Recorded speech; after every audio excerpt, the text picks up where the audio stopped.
You're listening to Unapologetic, hosted by Eric King.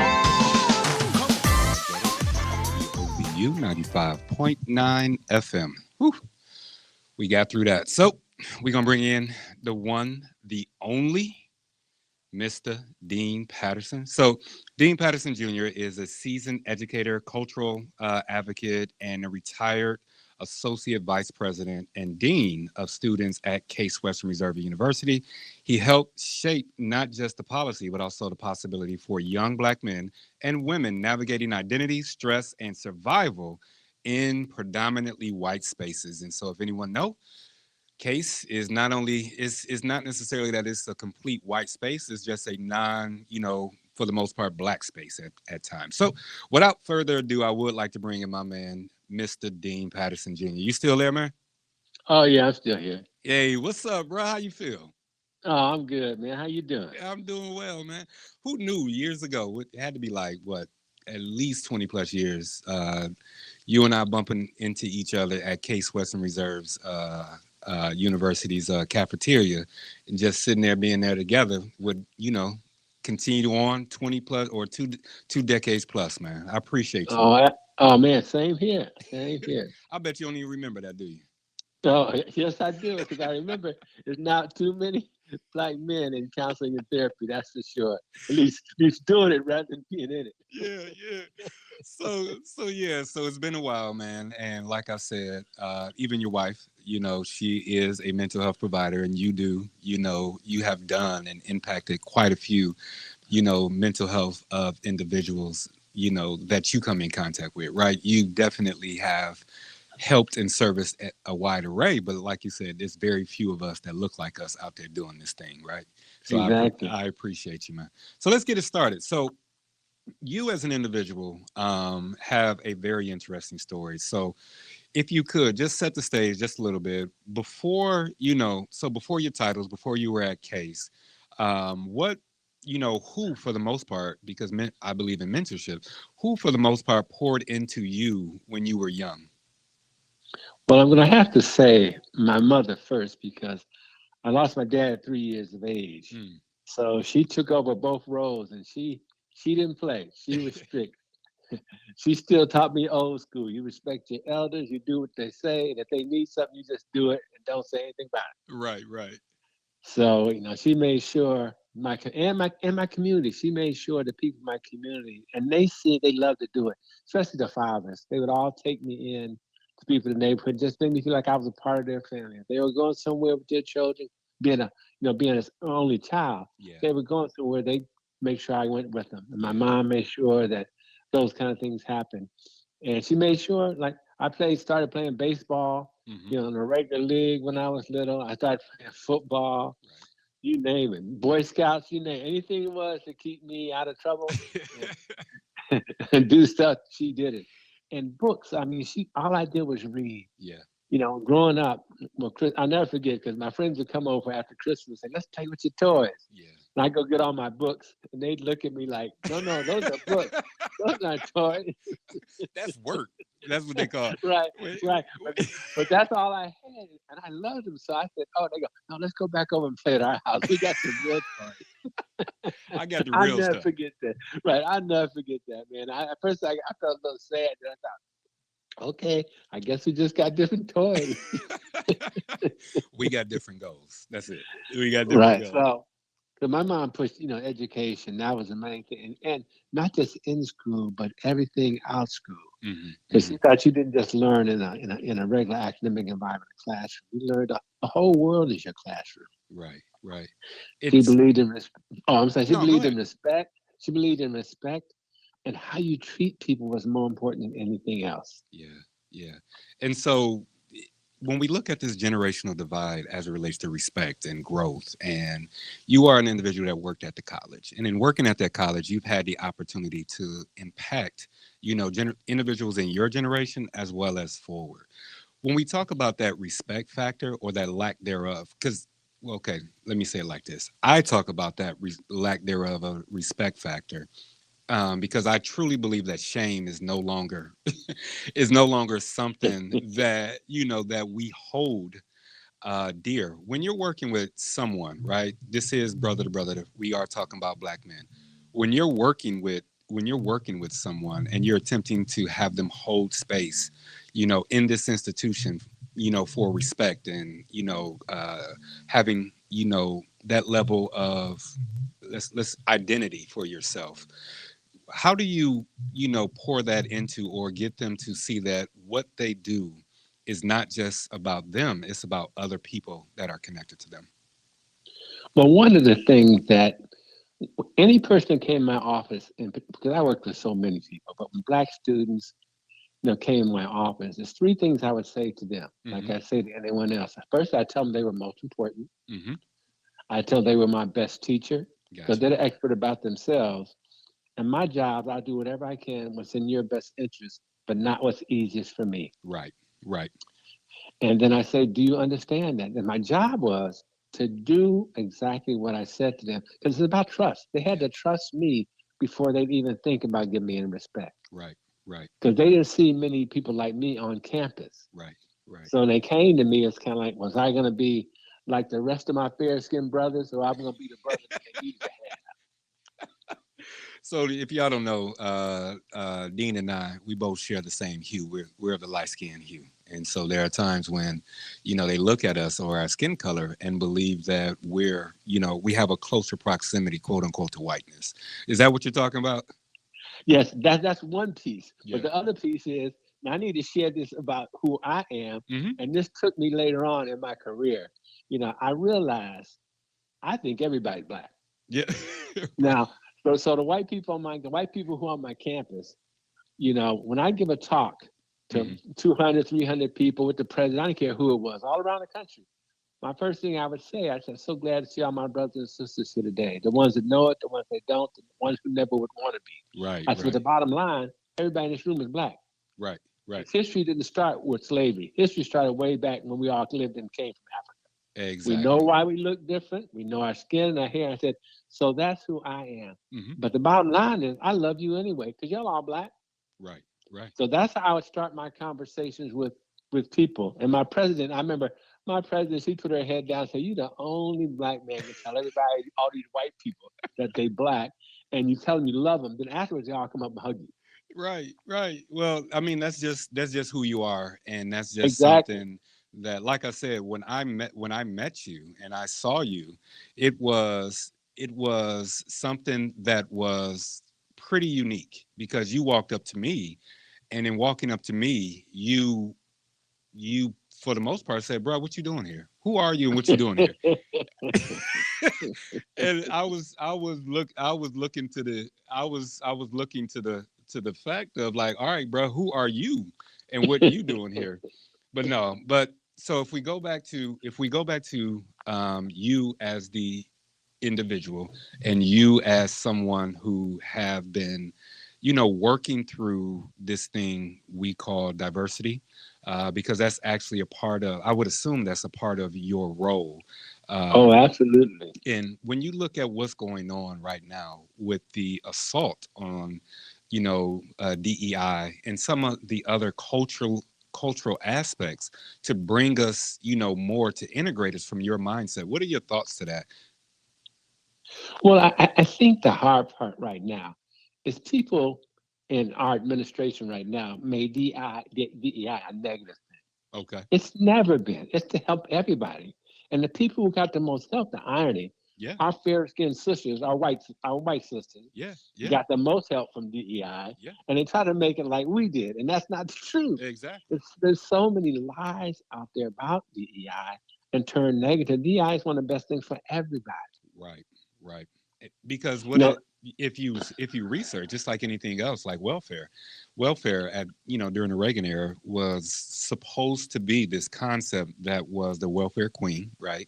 And that uh-huh. welfare queen was black, and that black welfare queen had multiple kids, and they're draining the system or draining everything as it relates to what the government or the money that the government have.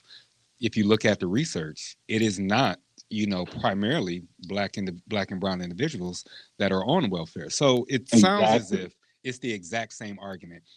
I guess my question to you, as an individual that worked at a higher institution or worked at a university, why does this narrative keep coming around, and when are we collectively as a human race going to get through this from your based off of what you do and who you are and what you've done? Well, for me, one of the things I had to struggle with being at Case Western Reserve University, Hmm. it was so rare. When I'd go into a meeting room, I'd be the only known black man there. Right, right. So I was so used to having people, one, being surprised I'm there, two, thinking I wasn't going to talk, Okay. and three, challenge everybody in the room to do the right thing. 'Cause my thing was, you can do the right thing. Yeah, I said, stop making excuses why you're not going to do it. I said, if you don't know how to do it, I'll teach you. yeah, yeah. I said, the bottom line is, I never walked into a room thinking I wasn't supposed to be there. Right. And that's how I tried to work with our students. Okay. Okay. I didn't want them, because people are going to look at you all the time like, what are you doing here? Right. How'd you get here? Right. I tried to help students say, I want them to look at you. And in your mind, you think, when you look at me, I want you to look at me because I'm going to be the best damn person you've ever seen. You got that right. And that's the dignity. And so a lot of times when working with, in mental health, this is mental health awareness, men's mental health awareness.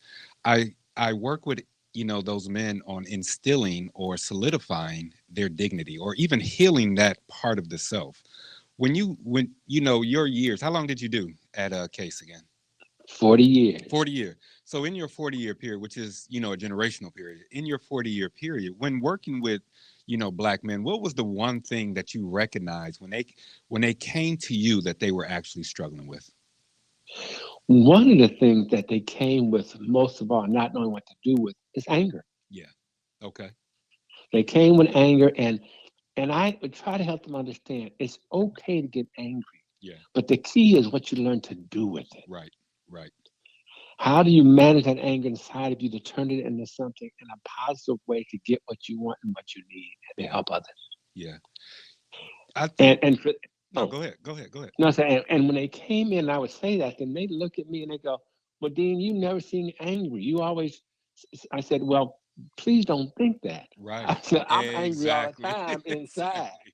but I've learned that anger doesn't usually get me anywhere. Yeah. Yeah. When Because I'm an angry black man, they excuse me, push me to the side, and no one exactly. ever listens to what I'm trying to get them to hear." Exactly.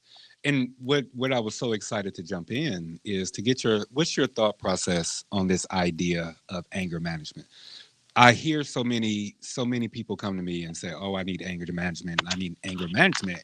And I ask them, "What do you mean by anger management?" And what they're basically saying is, "I want to get rid of my anger." And I said, "Well, you'll never do that, so I Right. can't help you." So this idea of anger management, what I tell people is it's not about anger management because that's a natural emotion that you're supposed to be having. It's the Yeah. management of behavior when you're angry. What's Exactly. your thoughts on that? Exactly. Well, I think I agree with you 100%. It's all about the behavior. Hmm. And again, I try to help them understand the only person's behavior you can control most of the time Hmm. is your own. Hmm. But I say most of the time Yeah, yeah. because there are times when it overwhelms you and you can't. Don't Because don't ever yeah, don't ever think you can control anyone else's, because as soon as you think that, you set yourself up to fail. right, right, right.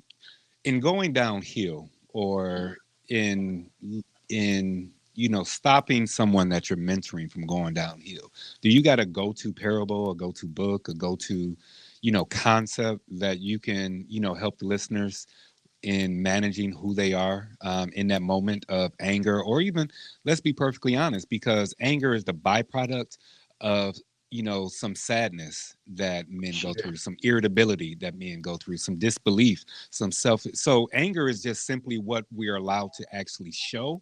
It actually isn't the actual anger that start. How do you Right. help someone differentiate and also look at their emotions from a segmented standpoint?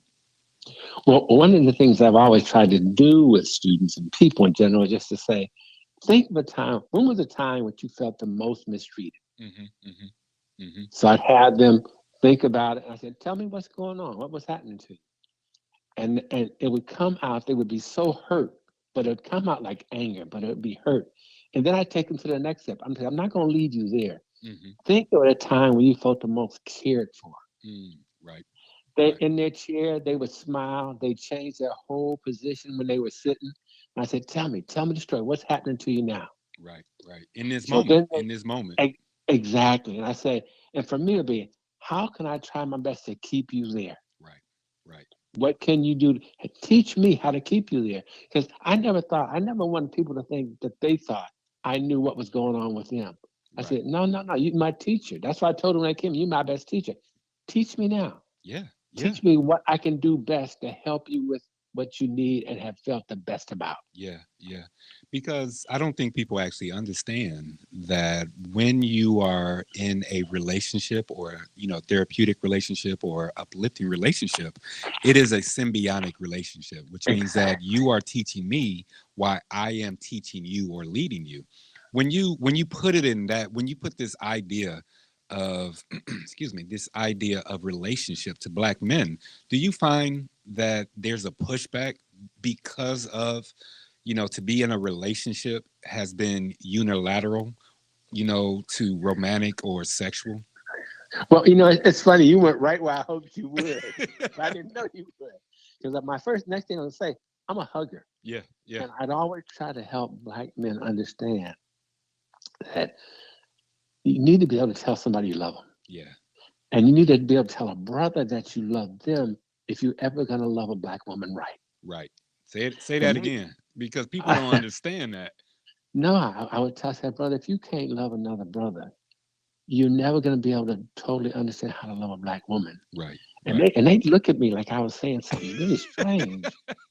And I go up and put my arm around and hug them. I say, I love you. Yeah, And, yeah, and sometimes they a little bit want to pull away because they wasn't just used to hearing somebody say that. I said, so you hear people saying, I hate you or I'm going yeah, to kill you. yeah, You hear that more than you hear somebody tell them, I love you. yeah, yeah. And they looked at me. I said, now think about that.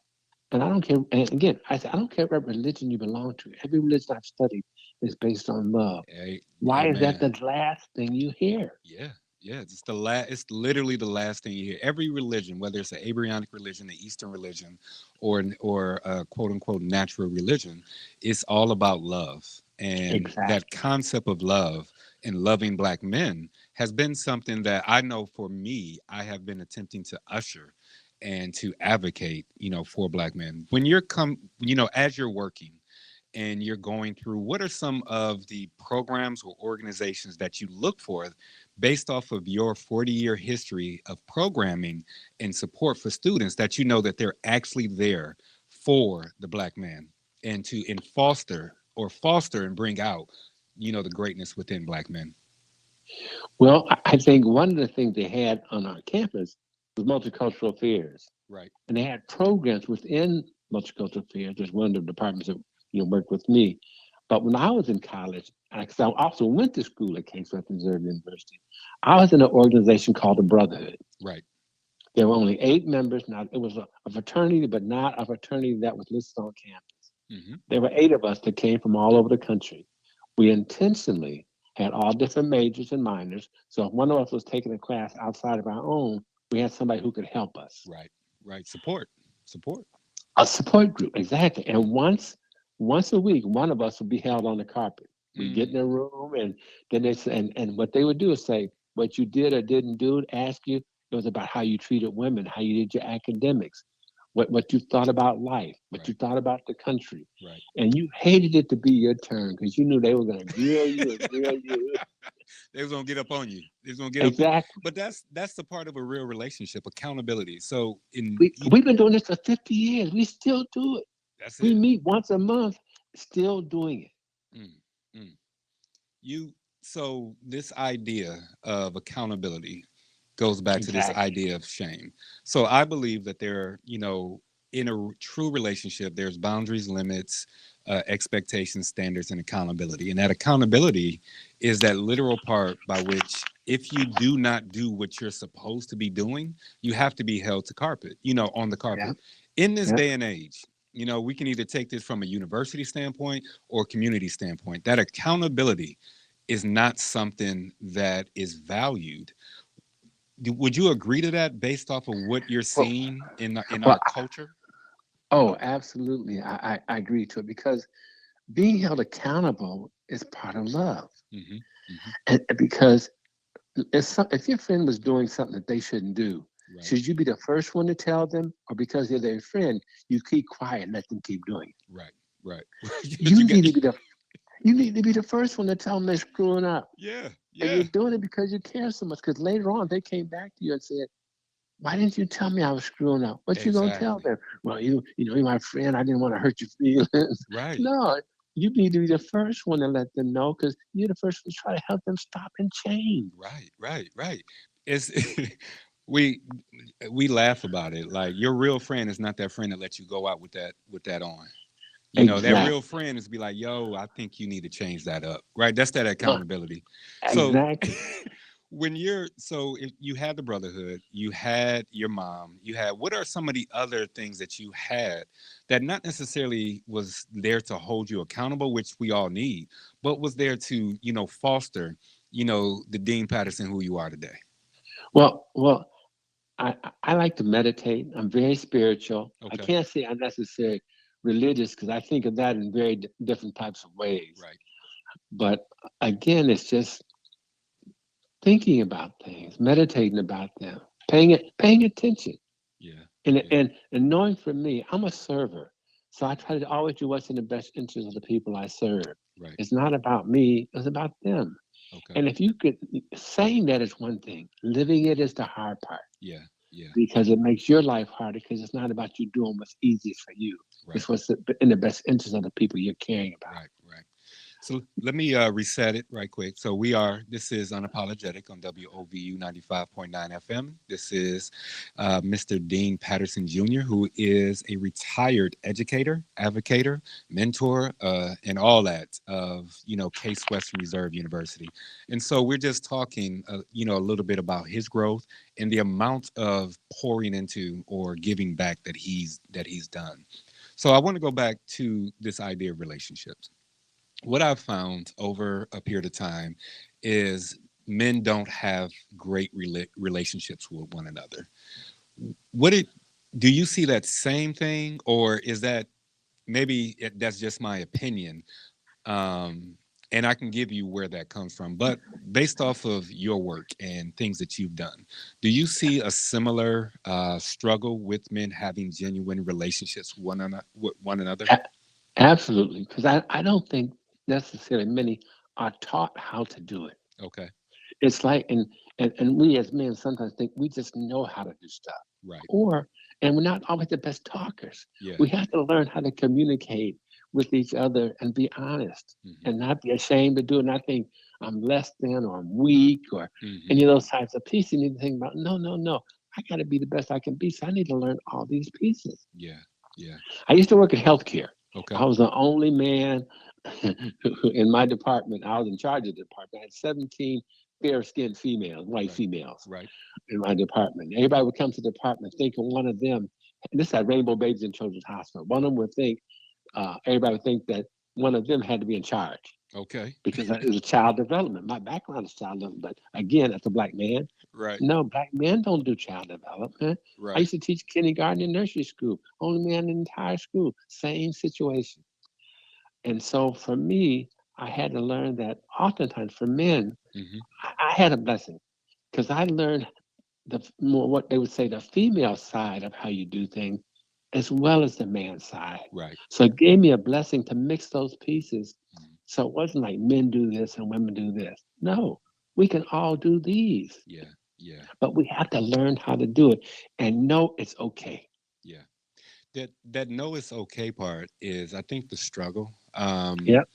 Because so you had the great, after your dad passed, you didn't take a traditional role in the way that it appears as if men do, right? Or you may and Right. you may have. So let No, me no, I let me didn't. let me go back. Well, you know what? I just thought about. I'm assuming based off of our conversation and what I feel. Did you have, as growing up without you, your biological father in the house, which a lot of us I didn't. Did you have those moments of anger and misalignment with not only your masculinity but just your purpose in life as a man? Well, you know, part of me wants to say yes, Okay. but most of the time, no. Okay. Okay. Because one of the things that I have to say again, my mother did. My mother wasn't a traditional woman mother. I Hmm. mean, like we'd go to the park and play baseball with my friends, and they wouldn't want her to come because she'd hit the ball too far. I mean, it was like she was more. Right. She did all the stuff we did, and usually better than we did. Right. Right. And they would go, "Your mom don't think like we do." I said, "No, she doesn't, and that's why I don't think like most of y'all." I get it, man. I get it. So I had to give her a lot of credit because she was not the norm. Yeah. Period. Yeah. Yeah. Even, Yeah. and her whole life was not the norm. I mean, so she took care of me, but she raised me. I started work at 7 years old. Yeah. I started playing music professionally at 12 years old. Mm. Mm. So she wanted to make sure I had every experience I could, but she had rules that were Okay. very strict. Okay. Yeah. And those things helped me, and she held me accountable. It's like if I was going to be on punishment, she said, if you're not home by curfew, you know what's going to happen. So Yeah. you decided wherever you are and what you're doing is more important than not being on coming home. You can roll down this road, but it may not work out well for you. That's basically the Exactly. message, right? Right. And she left it up to me. She said, so if you have not much fun, just know the consequences of your behavior when you come Right. Just do that. Just do what you do and roll on. home. And So sometimes I'd be like 5 minutes before curfew, I'd be flying home, man, because I'm going, I ain't gonna miss this. This ain't working. A month not doing nothing. yeah, yeah. So you were an individual that understood, one, this concept of discipline, two, that there were standards that were a Yes. part when we, a part of your existence. Pushing that, that narrative, during your time at Case, how, that had to be difficult saying that, yeah, I understand you're in college, you have your independence, but there are still standards and expectations that not only the university has, but you should have for yourself. How did you approach that? Well, again, for students, for them, especially black men, I said, how do you want to be seen? Hmm. I said, how do you want when someone sees you, what do you want them to see? Okay. Okay. So let's think about your behavior. When you interact with people, what you say, when you give your word, do you follow through and do what you say? When you screw up, you need to know to say it's okay to make a mistake Yeah. because nobody's perfect. And Yeah. when you make a mistake, it's not because you wanted to, it was a mistake. Yeah. And they just happen. They literally just happen. But some mistakes you don't want to make because they're too big. Yeah. And the road to get back from that mistake will be too hard. Yeah. Yeah. And I wanted them to understand, think about the big thing is think about things before you do it. Yeah. I also had to do a lot of discipline stuff with black men when they come in. That Okay. was my other part of my role. Okay. They'd come and I'd ask them simple questions. I said, help me understand why you did that. Okay. I wouldn't fuss at them. I wouldn't blame. I want them to tell me because so they have to think about, help me understand why you did that. And they sit there and then they start telling me and they go, Dean, this doesn't make sense. Why would I do this? I said, that's what I wanted to get you to see because I can't be with you or on your shoulder. I got to Yeah. teach you how to think about not to do something. And Yeah. if your friend or brother thought about doing it, for you to tell them, hey, I went down that road, I had to rethink how I think about things, and I don't want you doing what I did. Yeah, because that's it. I mean, why go through experiences and not pass it down? And while someone is passing that down to you, why not absorb what they're attempting to pass down to you? Exactly. There's And we nothing. struggle with that. We Right. struggle with it's almost like we gotta get in trouble ourselves before we learn from somebody else. We got to get on that side and learn them lessons in a way that makes us feel as if we accomplished something, which is stupid in my opinion. But Exactly. so I know you're retired, but I'm pretty sure you got things to do rather than sit here and talk to me. So let's this is my last question. You have Okay. worked with, countless amounts of individuals over a 40-year period of time, right? And just like any other black man, you do not look as if it's time for you to retire. With that said, speaking to, that young person, that young black man that's starting in the fall, what what would you tell him as they start their, the second half or the third half of their educational journey into, adulthood? Well, I tell them first of all, you need to be a lifelong learner. Hmm. Don't ever think you stop learning. Got you. It's like for me right now, I do consulting, I still do teaching, I work with students, and I like to help people. My life's work is helping people. Right. So even though I'm retired, that part never retires Got you. Got you. because it's about people. People are most important. I can get probably a car and a chair and a coffee table, but it's only one of each one of us. Yeah.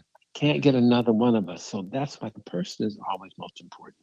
Man. And they need to live their lives in a way that when they look back, they'll feel like they did something that helped make this world better.